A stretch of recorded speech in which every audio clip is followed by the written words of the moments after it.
नमस्कार दोस्तों, उषा की आवाज चैनल में आप सभी का स्वागत है। हमारी आज की कहानी है शगुन का नारियल। दिमाग फिर गया है इस लड़की का, अंधी हो रही है उम्र के जोश में। बाप दादा की मर्यादा भूल गई। अगर इश्क का भूत ना उतार दिया सिर से तो मैं भी बाप नहीं इसका। कहते हुए पंडित मदन मोहन के मुंह से थूक उछल रहा था। होठ गुस्से के मारे सूखे पत्ते से कांप रहे थे। उम्र का उफान है, हर दौर में आता है, समय के साथ साथ धीमा पड़ जाएगा। शोर करोगे तो पूरे गांव को पता चल जाएगा। मैं समझाऊंगी वृंदा को, पंडिताइन बोली।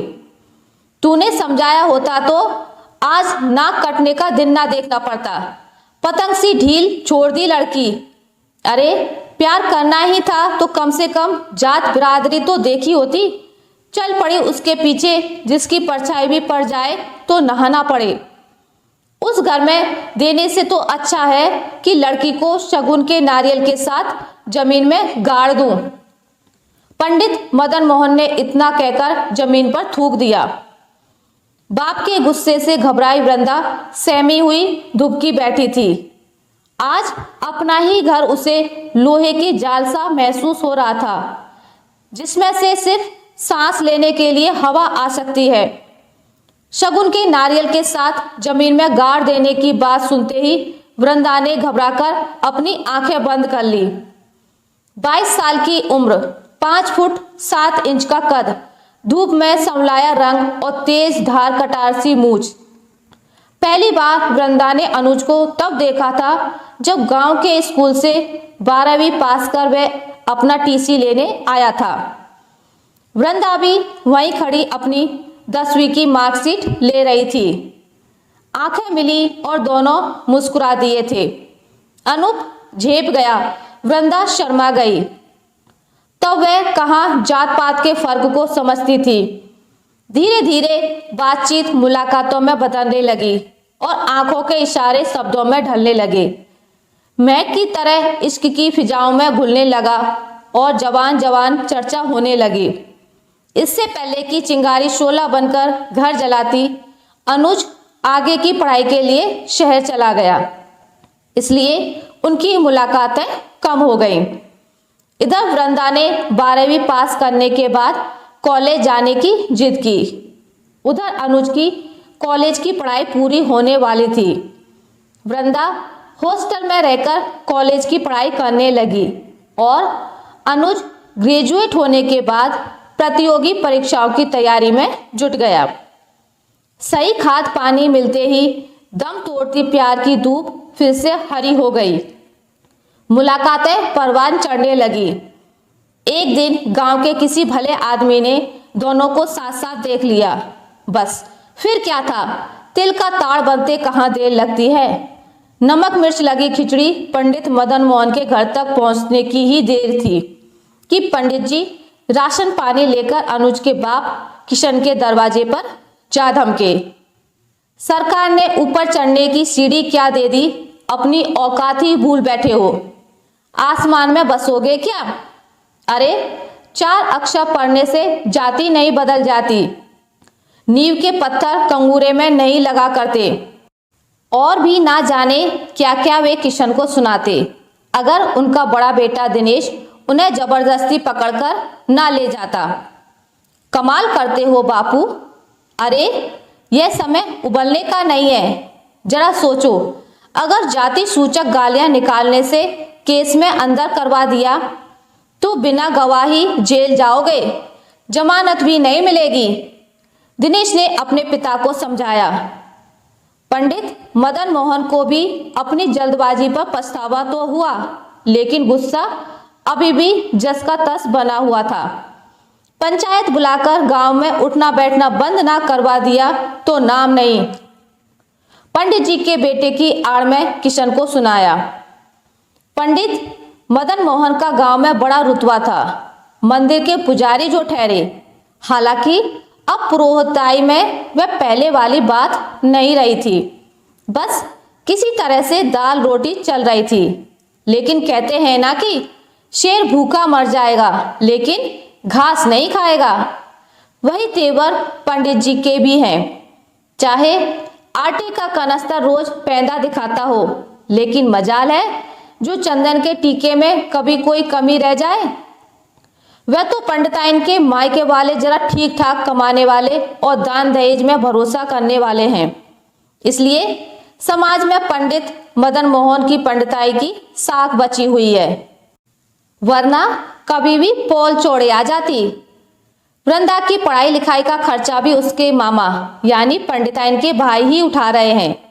पंडित मदन मोहन ने भी दिनेश को भेजकर वृंदा को शहर से बुलवाकर घर में नजरबंद कर दिया। पति का बिगड़ा मिजाज देखकर पंडिताइन ने अपने भाई को तुरंत आने को कह दिया। पंडिताइन का भाई कस्बे में क्लर्की करता था।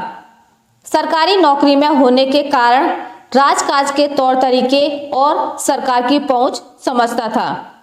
वह जानता था कि भले ही सरकारी काम सरक सरक कर होते हैं, लेकिन यह सरकार अगर गौर करने लगे तो फिर एक्शन लेने में मिनट लगती है। गांव से पहले घर में पंचायत बैठी। मामा को देख वृंदा के जी को शांति मिली। प्यार मिले ना मिले किस्मत की बात, कम से कम जान की सलामती तो रहेगी। एक तरफ पंडित मदन मोहन थे तो वहीं दूसरी तरफ पूरा परिवार, लेकिन अकेले पंडित जी सब पर भारी पड़ रहे थे। रह रहकर दबी हुई स्प्रिंग की तरह उछल रहे थे। चौराहे पर बैठा समझ लिया क्या ससुरों ने? अरे शासन की सीढ़ियां चढ़ ली तो क्या गढ़ जीत लिया? चले हैं हमसे रिश्ता जोड़ने। दो निवाले दोनों बखत मिलने क्या लगे तो औकात भूल गए। पंडित जी ने अपने साले को सुनाया। समय को समझने की कोशिश करो जीजाजी, अब रजवाड़ों का समय नहीं है। यह लोकतंत्र है। यहाँ भेड़ बकरी एक घाट पर पानी पीते हैं। पंडिताइन के भाई ने पंडित मदन मोहन को समझाया। मामा सही कह रहे हैं बापू, जात पात आजकल पिछड़ी सोच वाली बात हो गई है। आप कभी गांव से बाहर गए नहीं ना, इसलिए आपको अटपटा लग रहा है। शहरों में आजकल दो ही जात होती हैं, अमीर और गरीब। मामा की शय पाकर दिनेश के मुंह से भी बोल फूटे। पंडित जी ने उसे खा जाने वाली नजरों से घूरा। दिनेश सिर नीचा करके खड़ा हो गया। इस बच्चे को क्या आंखें दिखाते हो? सब सही ही तो कह रहे हैं। आप तो रामायण पढ़े हो ना? भगवान राम ने केवट और शबरी को कैसे मान दिया था, याद नहीं? पंडिताइन बातचीत के बीच में कूद पड़ी। हाँ रामायण पढ़ी है, माना कि समाज में सबका अपना महत्व है, लेकिन पैर की जूती को सिर पर पगड़ी की जगह नहीं पहना जाता। पंडित जी ने पत्नी को घुड़क दिया। चलो छोड़ो इस बहस को, बाहर चलकर चाय पीकर आते हैं। साले साहब ने एक बार के लिए घर की पंचायत बर्खास्त कर दी। वृंदा की उम्मीदों की कड़ियां जुड़ती जुड़ती बिखर गईं। जीजाजी, मैं मानता हूं कि जो संस्कार हमें भुट्टी में पिलाए गए हैं उनके खिलाफ जाना आसान नहीं है, लेकिन मैं तो सरकारी नौकर हूं और मेरे अफसर यही लोग हैं। हमें तो इनके बुलावे पर जाना भी पड़ता है और इनका परोसा खाना भी पड़ता है। इन्हें भी अपने यहाँ न्योता देना पड़ता है और इनके झूठे कप गिलास भी उठवाने पड़ते हैं। अब इस बात को लेकर आप मुझे जात बाहर करो तो बेशक करो। साले साहब के हर एक शब्द के साथ पंडित मदन मोहन की आंखें हैरानी से फैलती जा रही थी। आप छोरी की पढ़ाई लिखाई मत छुड़वाओ, उसे पढ़ने दो। हो सकता है कि वह खुद ही आपके कहे मुताबिक चलने लगे, या फिर समय का इंतजार करो। ज्यादा जोर जबरदस्ती से तो गाय भी खूंटा तोड़कर भाग जाती है, साले साहब ने कहा। वे दोनों गांव के बीचों बीच बनी चाय की दुकान पर आकर बैठ गए। लड़का 2 कप चाय रख गया। तभी शोर ने उनका ध्यान खींचा। देखा तो पुलिस की गाड़ी सरपंच जी के घर के सामने आकर रुकी थी। 2 सिपाही उतरकर हवेली में गए और वापसी में सरपंच जी हाथ जोड़े उनके साथ आते दिखे। देखे क्या मामला है, साले साहब ने कहा, और दोनों जीजा साले तमाशबीन भीड़ का हिस्सा बन गए। साले साहब ने पुलिस अफसर की वर्दी पर लगी नाम की पट्टी को देखा और जीजाजी को कौनी मारकर उनका ध्यान उधर किया। नाम पढ़कर पंडित जी सोच में पड़ गए। इनका यह रुतबा है। सरपंच भी हाथ जोड़े खड़ा है। साले साहब ने कहा। तो पंडित मदन मोहन समझने की कोशिश कर रहे थे। तभी हवेली के भीतर से चाय पानी आया और सरपंच जी मनुहार कर करके अफसर को खिलाने पिलाने लगे। राम राम, धर्म भ्रष्ट हो गया, पंडित जी कहना चाहकर भी नहीं कह सके। वे साले के साथ चुपचाप वापस लौट गए। रात को घर की पंचायत में फैसला हुआ कि वृंदा की पढ़ाई जारी रखी जाएगी। उसे ऊंच नीच समझाकर मामा के साथ वापस शहर भेज दिया गया। जब पंडित मदन मोहन के घर से इस चर्चा पर विराम लग गया तो फिर किसी और की हिम्मत भी नहीं हुई बात का बतंगड़ बनाने की। साल बीतते बीतते वृंदा ग्रेजुएट हो गई और अब शहर में प्रतियोगी परीक्षाओं की तैयारी में जुट गई। दिनेश ने भी शहर के कॉलेज में दाखिला ले लिया था। इस बीच ना तो वृंदा की जबान पर कभी अनुज का नाम आया। बेटे ने खबर दी तो पंडित जी ने राहत की सांस ली। उन्हें लगा मानो यह दूध का उफान था जो अब रुक गया है। लड़की अपना भला बुरा समझ गई है। जीजाजी, सुना आपने, प्रशासनिक सेवाओं का नतीजा आ गया है। आपके गांव के अनुज का चयन हुआ है, साले साहब ने घर में घुसते ही कहा।